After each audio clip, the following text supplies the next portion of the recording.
Yes, sure.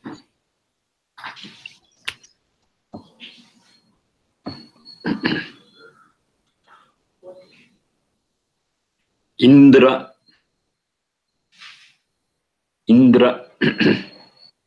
Jeshtham. Indra Jeshtham. Na Abhara.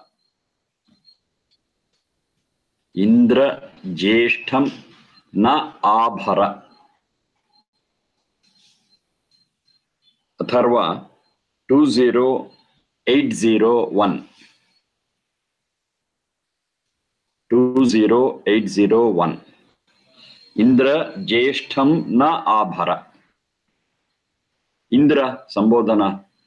Oh God, oh Sachanda. Idi Parameshwari. One who is the wealthiest.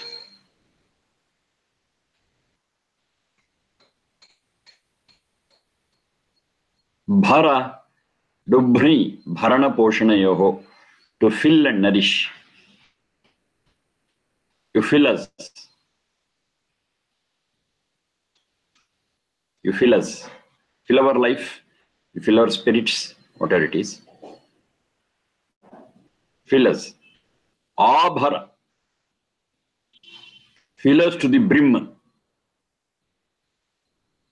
Fill completely, fully. Abhara. Na abhara. Us. Fill us to the brim. With what? Jeshtham. That which is the fine. That which is the finest.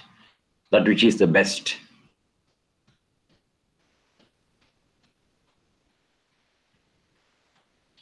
Indra na jeshtam abhara.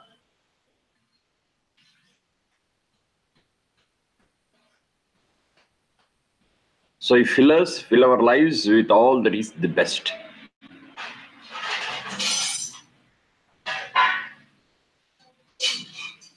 Atharva 20801.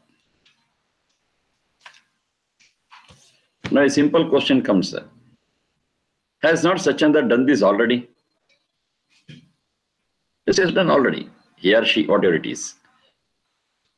Sachanda has already done this. He has given the best to us. This birth and death cycle. The Sharira Indriya Manas. This whole world. So many fantastic things. Amazing things. He has given already. Why ask for it again and again? Now the idea, the concept behind this prayer is we acknowledge what you have given. That's the thing. Acknowledge. I have given all the best, we acknowledge it. And deliberately, willfully, wishfully, you want to protect it, save it, and make the right use of it and pass it on to the next generation. You have given everything that is the best. You take it on the face value, it means God has not given everything and we are yet to get so many things. No, it's not that. God has given everything, A to Z. That I've been telling again and again, everything in abundance, free, pure. It's given already. The only thing is we have to recognize it, we have to acknowledge it, and make the proper use of it. So this prayer is not asking something, but acknowledging what has been given, and with gratitude we say, yes, we shall make the best use of it. Indra Jeshtham na Abhara.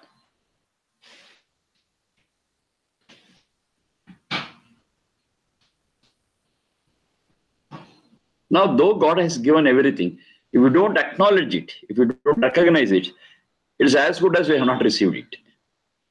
It's just other way around, Yes, it is given, it's my in pocket. But if you don't recognize, I think it's not there. I have not been given that. But when I recognize it, that it has been given, yes, it is with me in my own pocket, in my own hands. It's there already. So the actual giving and taking is not just in the action, but in recognizing that it has been given. From the giving side, it's already given. If you recognize it, yes, we feel that it has been given. If I don't recognize it, still I'll be crying, oh, it is not given, this is not given, that's not given. That's what we do generally. God has not given this. Oh, this is not there, this is not there, this is scarcity, this is in shortage, all this we'll be doing. That is not that it is not given, but it is because we have not recognized what it has been given. So this piece of Veda mantra says we recognize, we acknowledge, yes, now I have got it. I have got it, it's given, but I get it only when I recognize it. If I don't recognize, even though it's given, it's not being received by me. So give it, I'll take it. That means you have given, I have recognized it, I'll make the best use of it. And what's it? It's the best thing. What I have given is the best. Jeshtham. Jeshtham is that which is the best. No one else can give something better than this. You see, everything what we need for our existence, every guidance what we need in our life, whatever is given by Sachanda is the best. We cannot think of something which is better than that. Pure air in abundance. Can somebody excel it? No. Water, wonderful, what has given. The whole water cycle is there.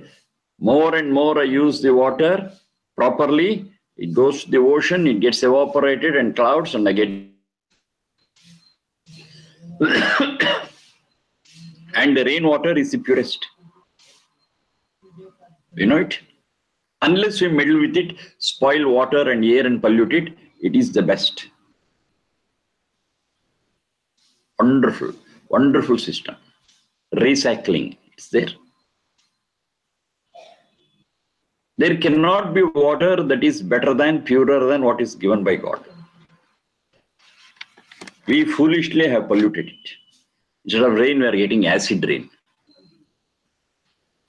Instead of water which is potable, worthy of using, we are polluting it and it's not possible to consume it, use it. It's our folly, it's our mistake. But what is given by God is the best. You cannot find something better than that. Vegetation and fruits out of that vegetation. Can we excel it? Can we prepare it in our laboratory and say this is better than that? Never. Even one grain we cannot manufacture in the laboratory, however scientific and advanced we are. One single grain. How do you say it's not better? Very simple, that grain manufactured in the laboratory, if I sow it, it should sprout, that's all. Right? Never, never. I cannot manufacture a seed in my laboratory, in my factory, in my manufacturing unit, which when sowed will sprout. No, I cannot. Even a small seed that we get in the nature, as a gift of God, if I sow it, it will sprout and grow into a big tree. That still is secret for me. That still is the best. No artificial thing can overtake it. God's gifts are so wonderful, so excellent, which can never be excelled by any of the living creatures on this planet. Jeshta. Until we recognize it, it is not given to us. Yes, I have recognized it. I have got such a wonderful gift from you. Regarding that gift we have seen earlier. Bhadra Indrasya Rateha. All gifts of God are all excellent. Welfare giving, peace giving, wonderful. Such words are there elsewhere in different ways. It's expressed. It's also one of that. Whatever that has been given to me, it is the best. And an extension of this, when I understand that this is the best, really, wholeheartedly, if I recognize and acknowledge, then I'll try to maintain its purity. I try to safeguard it with all my heart. I will not meddle with it. The cycles are there. Now those cycles, I will not meddle with it. I'll make the proper result because that is the best. And if I lose it, I cannot create one like that. Air pollution. Okay, air is polluted. Is it possible for me to cleanse it? No. I may try, but it will not be successful. The whole globe is today suffering from that air pollution. It's a global problem. It's not just my problem. It's a global problem. The concentration of the elements of carbon are very high. And that is resulting in global warming. Now, am I able to cool the whole globe? No. Because of meddling with nature, I have created nuclear energy and made use of it. What about the nuclear waste? It's a global problem. I have not been able to manage that nuclear waste, which is highly radioactive at the end of the process. Its half-life runs into hundreds of years. I'm not able to stop it. That is, whatever I do, on one side, though it appears to be beneficial, on the other side, it becomes unmanageable, uncontrollable, and creating a lot of problems. That is the limitation what human beings we have. But if we don't meddle with what is given and recognize that is the best, we will not try to misuse it or abuse it. We'll have all the reverence, we'll have all the respect towards that gift given to us. And wholeheartedly, we will make the proper use of it in a minimal way possible without polluting it. That is only when we understand that these gifts are given by God and these gifts are really the best, not otherwise. That is what we find here. Whatever you are given is the best. It is enough if I maintain it, keep it, protect it, safeguard it, and pass it on the next generation. In the process, I make little use of it. Fine. Exploiting the natural resources, exploiting everything what is given, that attitude itself will vanish when I understand that this is the best. So this is the way we have to think. If this thought comes and spreads, yes, the way we are exploiting the nature today, the way we are polluting our concepts and ideas and philosophies, all this will stop. The best philosophy for the human beings is humanity, human nature, manaviyata. So the very nature, the core of this humanity is love and affection, compassion. Have we recognized it? No, that is given to us. We are human beings. And that is the dharma given to us. That's the nature given to us. Our very nature is to be humane, to be compassionate. Have we recognized it? No. That is the best for us. This is the best for us. What is given as best, we throw it out and live like animals.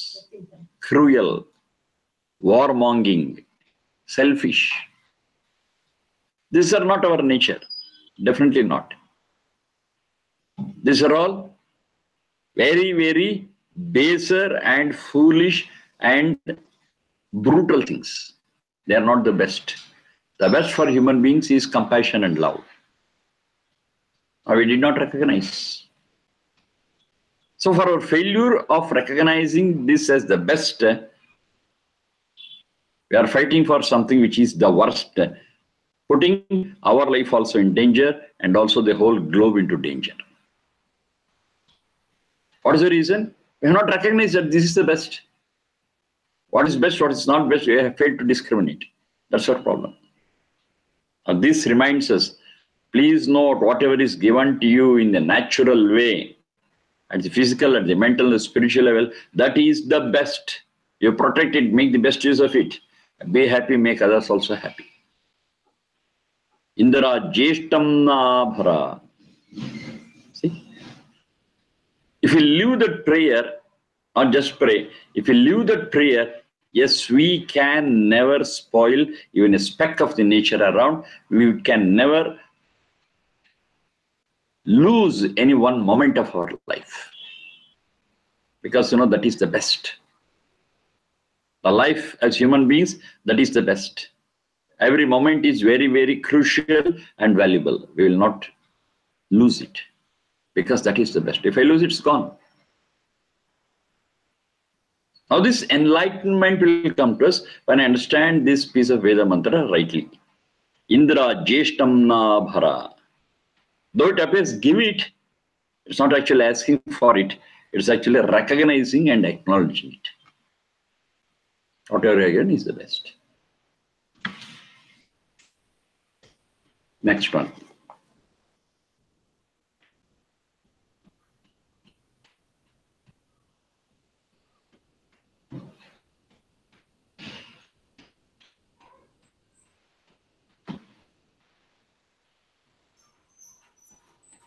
Indramit Stota. Indramit Stota. Indramit Stota. Indram it Stota. Indram it Stota. Atharva 20851.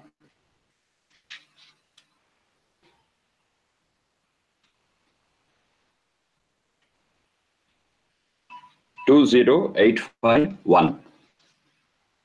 Indram it Stota.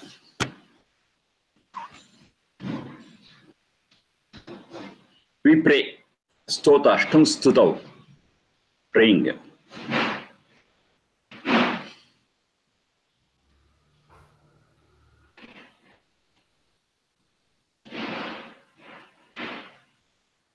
We as human beings have got our own limitations. We are not all powerful. We are not all knowledgeable. We are not omnipresent. We are not omniscient. We have got our own limitations. So we need some which is really omnipresent, omnipotent, and omniscient to help us. We seek its support. We seek its guidance. And that seeking is what is called as prayer. Seeking that is called as prayer. Prayer is not just to boast, just to praise or ask for something. The prayer has been reduced to that today. Actually, prayer is seeking for the guidance of that divine force, which is omnipresent, omniscient, and omnipotent. We seek its help. We seek its guidance. We seek its support. As I just now said, it's all given. To seek it means we have to search for it and find it and make it our own. That is real prayer. Our effort is there in prayer. We have to seek it, we have to search it, we have to find it, discover it, and make it our own. So discover such things is there in several Veda mantras. Avishkarta, Avishkarta, that's what they say. Avishkarta is to discover. We have to continuously discover all the best things what are given. If we discover and make it our own, yes, it is ours. So prayer is the process of discovery. Prayer is a reminder for us what we have to discover. That's the real meaning of prayer. Shtam Stutav. To make a checklist of what all we have to seek for. Stutistu Gunavarnana. There's an explanation given. Stutihi tu Gunavarnana. To understand the different features, to make a checklist of what we have to seek, that is real stuti. Stuti is not just praying and boasting. No, that's not that. Just by listening to our prayer, God will not be pleased and say, Tathastu, you will get this. No, it's not such a thing. And the Puranic influence has brought that. You sit down and pray God, and one day he will just appear before you and ask you, I am pleased by your prayer and stuti, what can I give you? Oh, I don't have children, I want children. Tathastu. They're all cock and bull stories. Such a thing will not happen. Nothing of this sort is said in the Vedas. We have to recognize what is given and make it our own. Seek it, discover it, search for it. It's there. It's there. It's given already. We have to only recognize and acknowledge it. If you have to do it, whom we have to surrender ourselves to? Indram it. Indram it. Indra is that Satchidananda. It is an emphasis. If at all you want to seek, if at all you want the guidance, you get the guidance from only Indra. Not Indra, only Indra. The one and the only Indra. One and the only, the richest, the Satchidananda.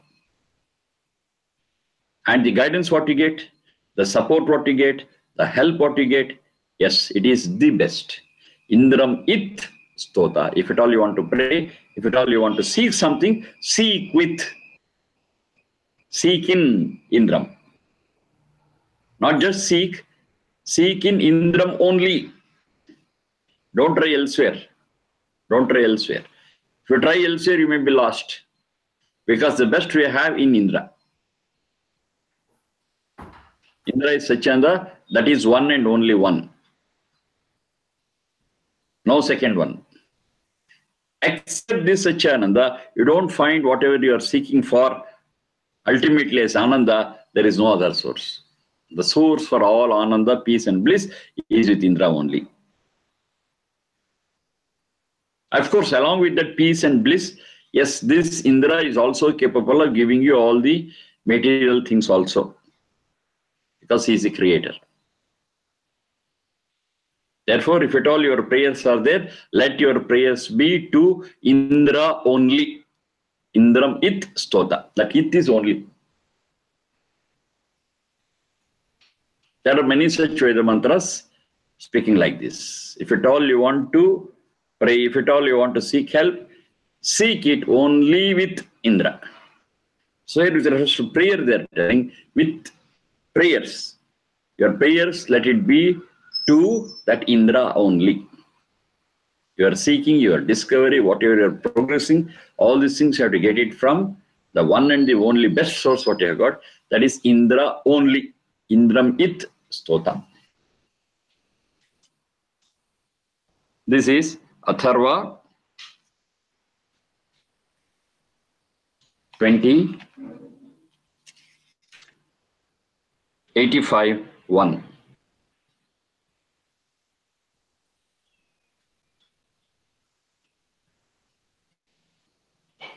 A complementary mantra to this is Nahi Twadanyat. Nahi Twat Anyat. Twadanyat. Maghavan Na Apyam. Nahi Twat Anyat Maghavan Na Apyam. Nahi Twat Anyat Maghavan Na Apyam. Atharva 20:822. 20:822. Apyam. Apal Vyaptav is a root.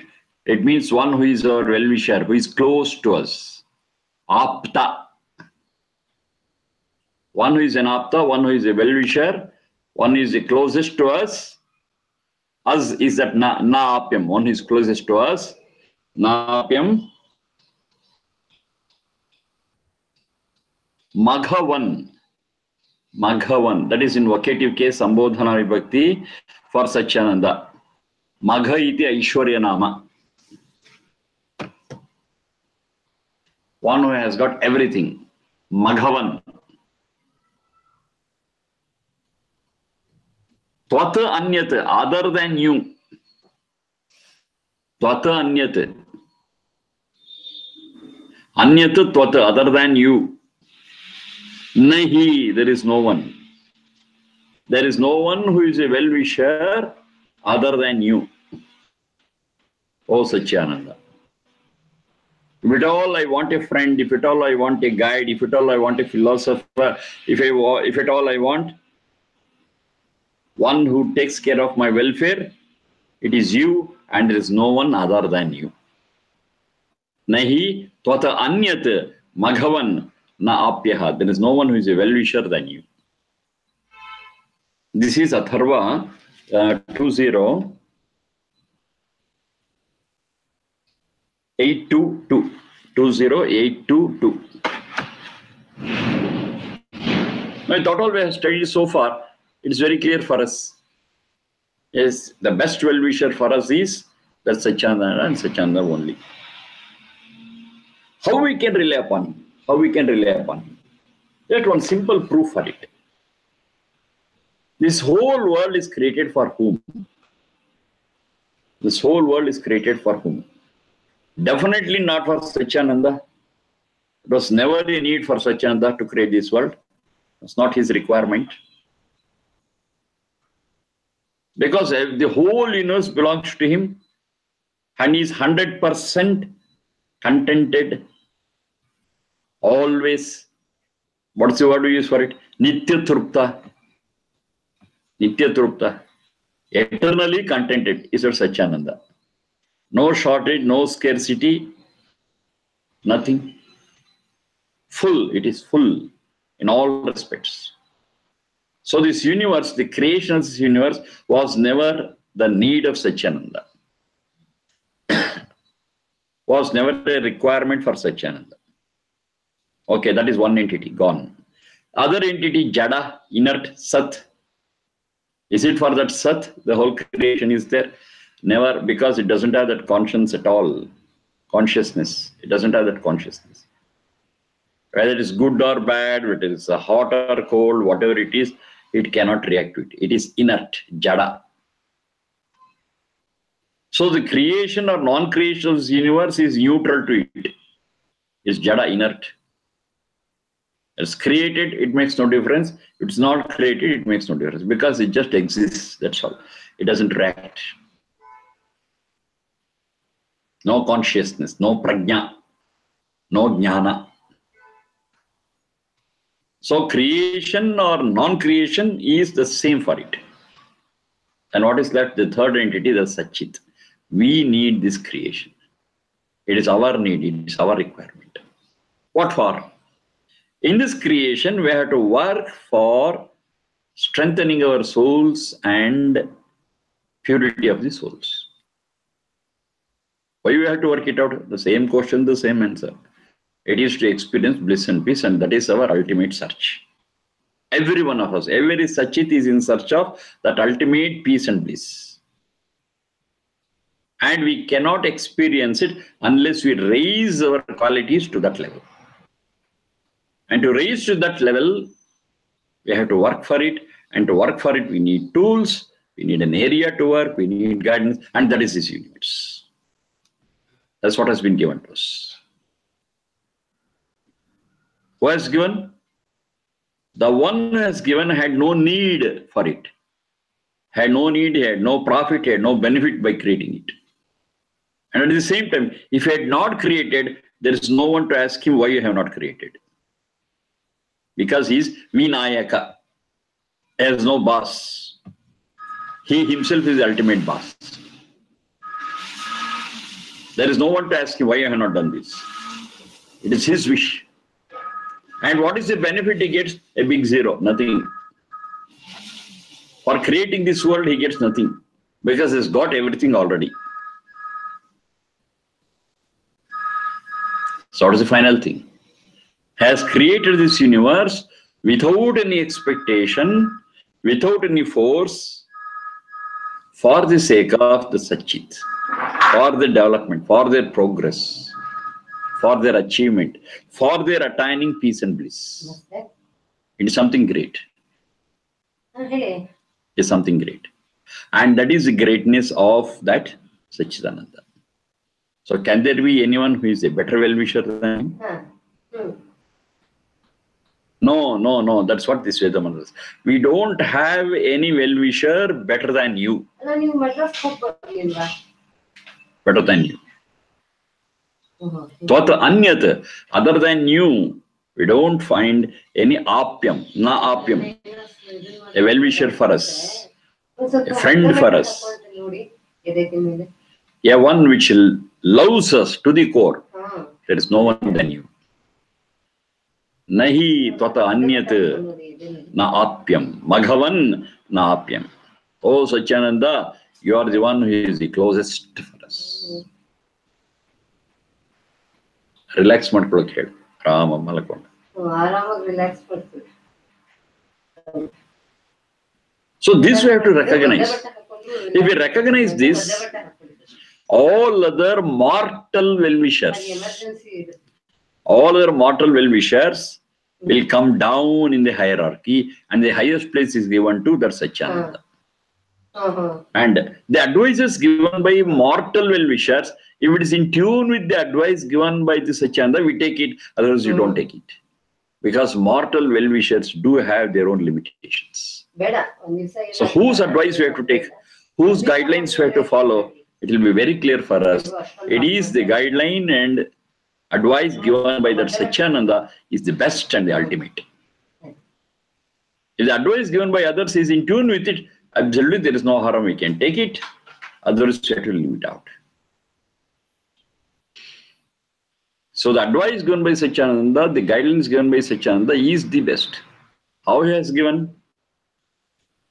Very clear. His guidelines, his advices are in the form of Vedas. Now here we should be very clear. This advice is for all. It's not for any one caste, creed, nationality, gender. It's for all. That's the quality of it. Anyone who seeks this advice will have it, will get it. It will not say it's not for you. No, it's for all. Whoever wants it, you take it. It's yours. If you don't take it, okay, that's your responsibility. But it is there, it is given to every one of you. Not today, always, at all times, past, present, and future, it is for all. To all people, wherever they are, you may be here, you may be there, that doesn't matter. You want it, it's yours. Now the question comes, this Veda is in a particular language. Can this language be everywhere? Can anyone get this who want it? This is a very, very fundamental question. The answer is also so simple. The mantra is not Veda. Mantra is not Veda. What is explained in the mantras is real Veda. The content of the Veda mantra is the real Veda. That content is beyond language. That content can be experienced anywhere in the world.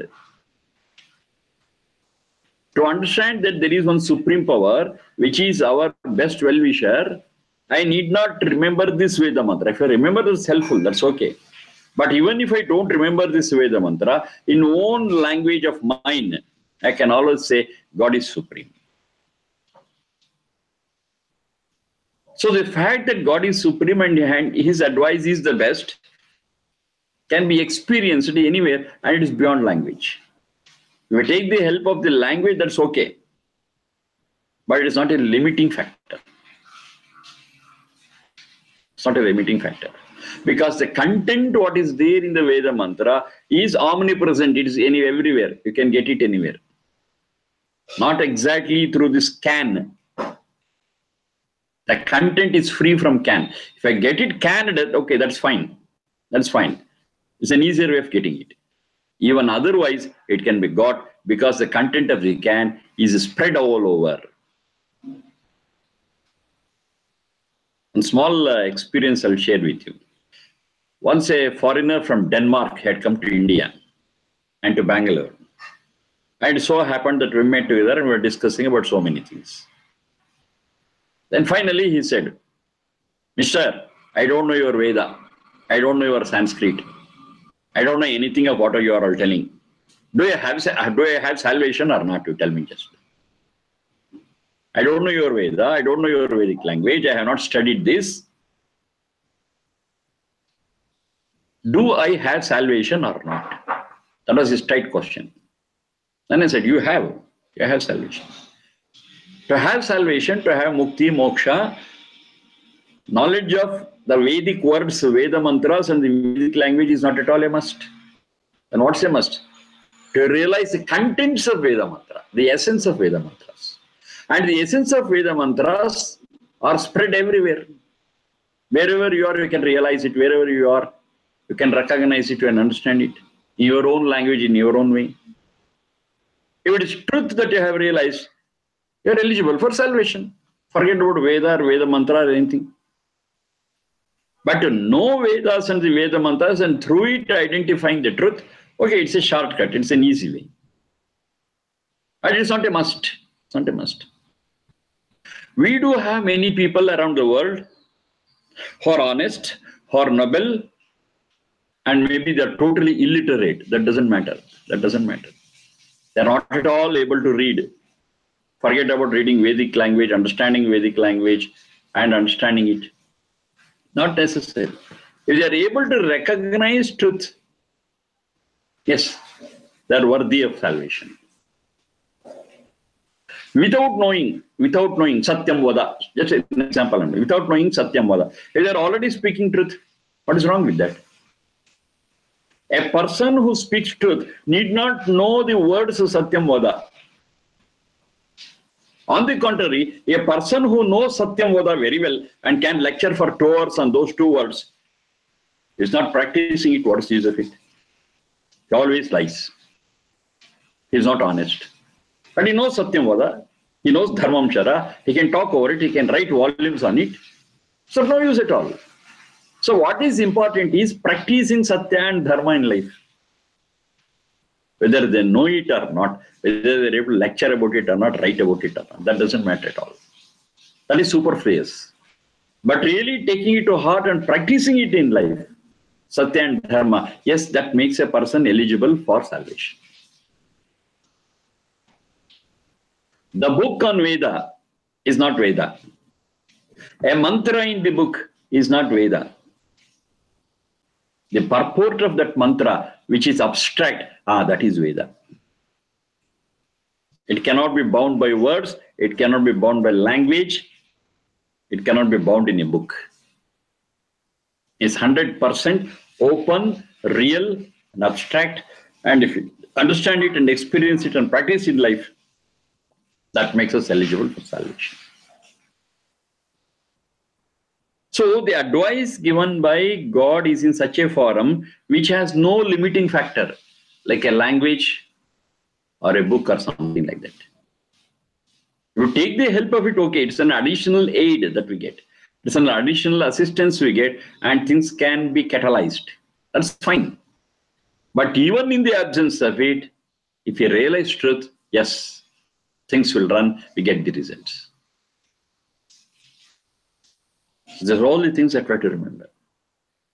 And the best advice we get is from that Satchidananda. And that advice has no limiting factor of language or book or place or time. It's beyond that. Truth is spread everywhere. Truth is spread everywhere. If you have an urge for finding it out, yes, you can get it. It's yours. There is no restriction to language. There's no restriction of knowing the mantra. No. But with it, it will be faster and it will be a fast track. That's all. That is, through the Veda mantra, through this language, if you understand things and practice it, we just understand the language, it never gives us that salvation. It never gives us that peace or bliss. We may be scholars, we may be literate, we may be wise, but all those things will fail unless we put it into practice. And while putting it to practice, no language comes there. Just actually practicing it is more important. Language has no place. Our scholarship has no place. Our genuine putting it to practice is what is required. And such is the advice given by the great Satchidananda, without any limitations of time, place, language, or whatever it is. Therefore, that is the best well-wisher of us. Every one of us, whether literate or illiterate, whether belonging to an area or a different area, whether knowing one language or the other language. Truth is beyond language. It's an experience. It's a revelation. and language has no role in it. That experience we try to explain through language, that's okay.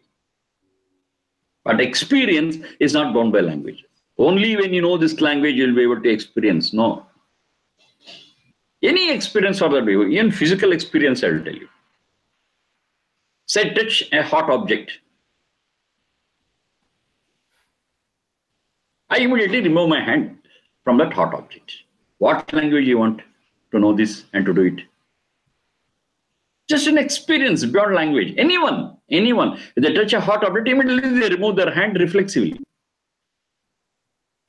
It's not that they should know it is heat, it is burning, and because it burns, I have to remove it. All such calculations is not there. Touch it, it is hot, remove. Over. Reflex. So easy is understanding the Vedic thoughts. Through language, okay, fine. Through language, we can explain, you can understand. It will be a shortcut. That will be a fast track, excellent. But that is not a must. That's not a must. Maybe they may take 1 or 2 minutes more in understanding or realizing truth. That's excellent. Doesn't matter.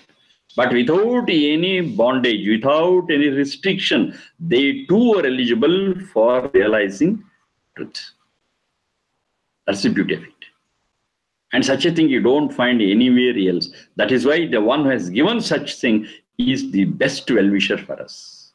Na apyam. And there is no one, tata anyata. There is no one who is more a well-wisher than this, Maghavan. Maghavan, O Satyanda. O Satyanda, we cannot find a person who is more a well-wisher, who is more a good counselor than you. Because your counseling is beyond all restrictions. If I am to give you an advice to you, yes, we need a common language. Otherwise, I cannot communicate with you. So I don't know English. How can I communicate with you? Say any language, what you know, I don't know, let me say. And I cannot communicate with you at all. I stop. My counseling, my advice, all my knowledge will come to an end because I'm not able to communicate at all. But this communication is beyond language. That's the way God communicates. That's how God counsels us. That's how God advises us. Is it not closer to our heart? Can you not say He is the best well-wisher for us, the best guide for us? Yes, that's what this Veda mantra says. Tvata anyata, other than you, we don't find apyam, a well-wisher, a one who takes care of our progress, peace and bliss. We don't find anyone other than you because yours is beyond all restrictions. Okay, let us be thinking about this. And as I said just now, me and you, every one of us, whatever you understand, unless you put into practice in our life, it actually never gives us any result. Let's try our level best. We shall endeavor to put it into practice and experience it, enjoy it, and share that experience and enjoyment with others also. So till such time, a little break. Thank you.